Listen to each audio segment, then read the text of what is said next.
What's going on, YouTube family? So today is the day. New car, new time. All right, so it's been a little minute since I've been on the car channel side of things. The last car I was doing mods on the channel was my 2015 Subaru WRX. So I'm excited to bring the new car to the channel, which is the new BMW M340i.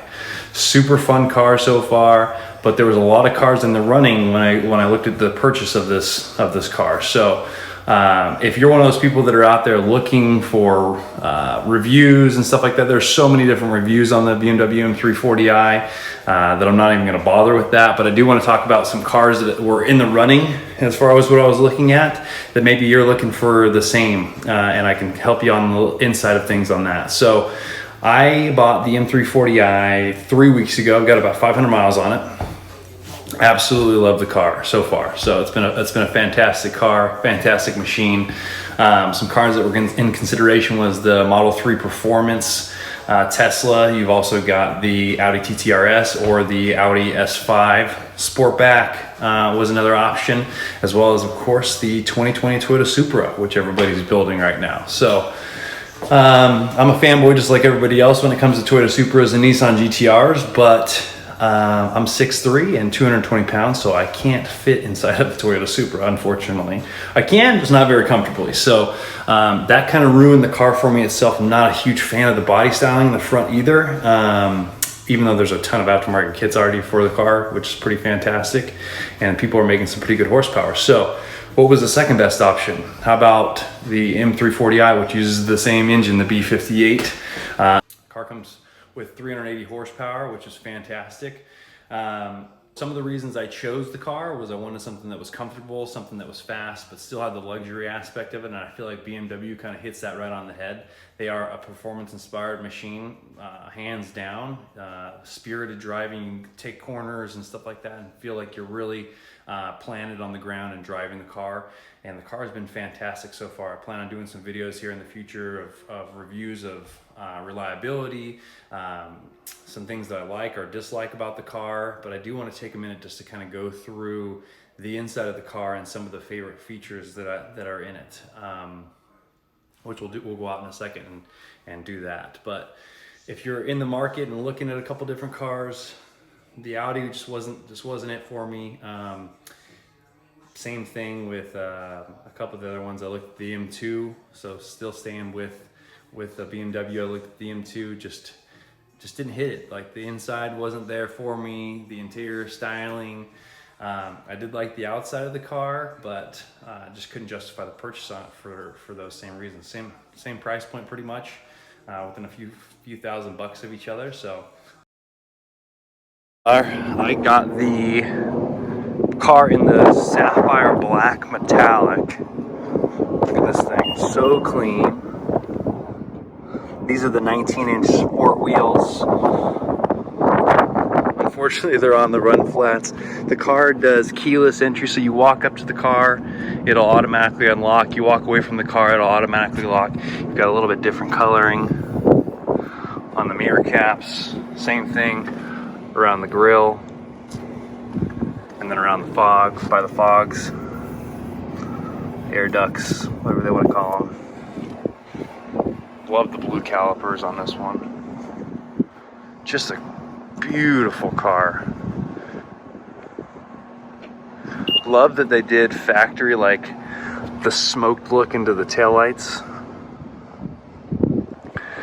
Aggressive looking exhaust tips. We all know that's not the real exhaust. The pipes, still pretty aggressive though. And it sounds amazing, all the factory pops. These grills are activated too for cooling. So these will actually open up when the car needs cooling, which is super cool. LED headlights. This one's got the active cornering on it. So the headlights will turn with me.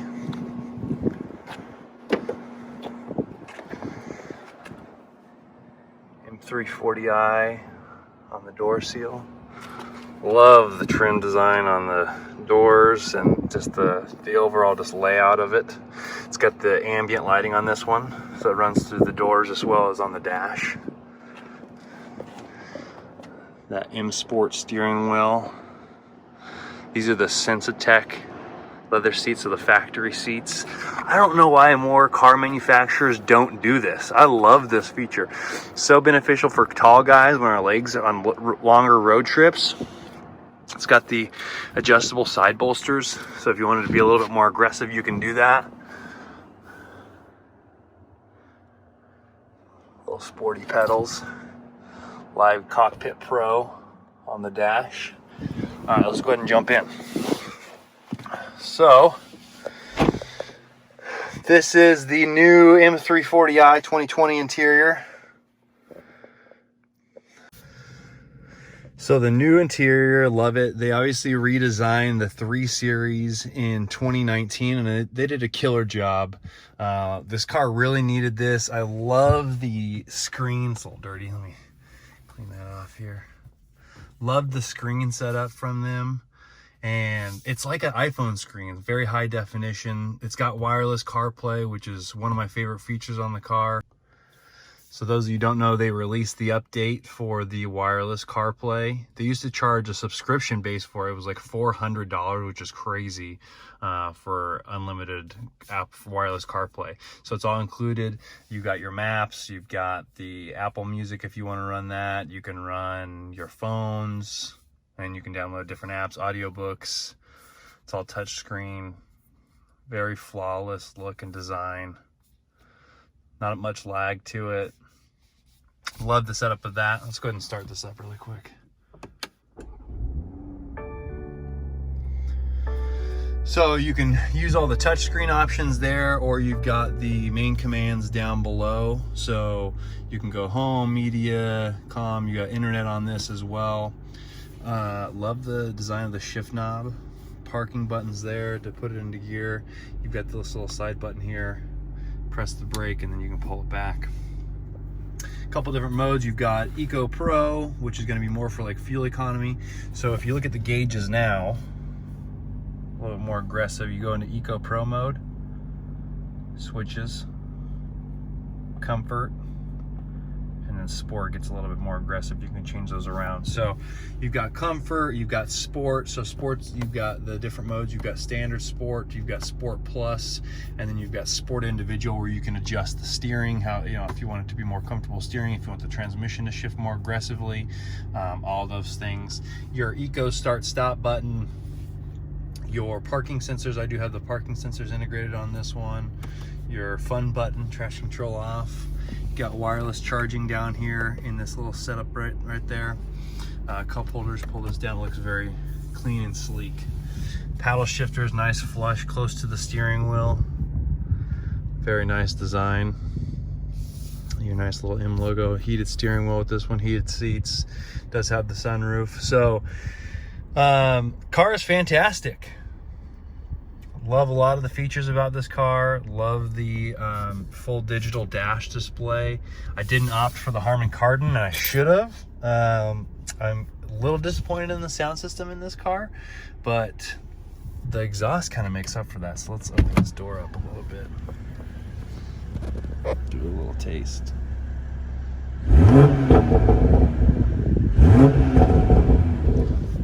Nice little aggressive burbles from the factory. So really awesome. So future plans for the car, I've actually already ordered the tuning system for it. So I went with the JB4 on this one. I know it's a love and hate relationship with the JB4. Some people absolutely love it. Some people are like, oh, you gotta flash it, stuff like that. I went with this for my own reasons. The JB4 is a little bit safer as far as warranty goes. It is a brand new car, 2020, 500 miles on it. So they can't necessarily know that you flashed. If you do like an ECU flash, it burns the ECU. So they know it's been flashed. They can tell that you've had it tuned with a JB4 just because your parameters will be out of line, like your boost and stuff like that, but there's nothing that actually links it to the car showing that it's been flashed or something like that with the JB4. And you get optimal, great horsepower out of what you're looking for, and it depends on what your setup is, you know what I mean? I'm not looking to go too crazy. All I'm trying to do is next upgrade is going to be a catless downpipe. and the tune, and that's it. I can run E85 if I want to. I can run a light blend like a E30 mix. But the JB4 is super easy. It takes 10 minutes to install, and then you've got the mobile app that you buy. And I'll do a separate video on that. I've already installed the JB4 on the car. I'm waiting to I get a little bit more time with it on the car to see what my thoughts are before I do a video and a review on it. With the new M340i, they don't have the software out yet. It's in beta test. I got a link from Terry for the beta test of the software, so we'll be trying that out with the car. But a lot of changes in the car. So I do have the spec sheet. I just wanted to go over a couple of the things that I went for on mine. So we've got, I don't know if you can see this. Let me flip. So MSRP, base MSRP is $54,000, and then you start adding in all your options. This one gets down to $59,000. I did like the Sensitech interior. It's got the black sapphire metallic, remote start, the 19-inch wheels, heated steering wheel, the power tailgate option, the ambient lighting, the sunroof, automatic climate control, Apple Carplay compatibility. So there's a lot of different options that you can add to it. LED headlights with cornering, active guard, park distance control, Live Cockpit Pro with navigation, M Sport steering wheel, M Sport suspension. It's got the Shadowline exterior trim. You've got the black headliner. So all these are different options and features that you can do into the car. So there's a couple options obviously that I don't have on mine. I mean, the MSRPs on these things can get crazy. You can get all the way up to $70,000 for MSRP. So mine's relatively closer to base, but I like it that way. And the car handles well, it performs well. I can't wait to do some more videos on the car and bring them to the channel. If you guys have any questions at all on it, just feel free to comment down below. If you're looking for something specific, if you want me to answer any questions that you have or do a video on something, just put it in the comments. I'd love to do any videos that you guys are mainly looking for. I will be doing one on, like I said, the JB4 system, and then any additional modifications. I think I'm going to go with some 20-inch wheels. I've been looking at some forged ones, and a couple different aerodynamic kits. I've been looking at some lip kits and stuff like that as well. So we'll be bringing those to the channel as well. But like I said, if you have any questions, just drop them down below, or if you're looking for anything specific I can shoot a video on, I'd be more than happy to help out. All right, I'll see you guys next time.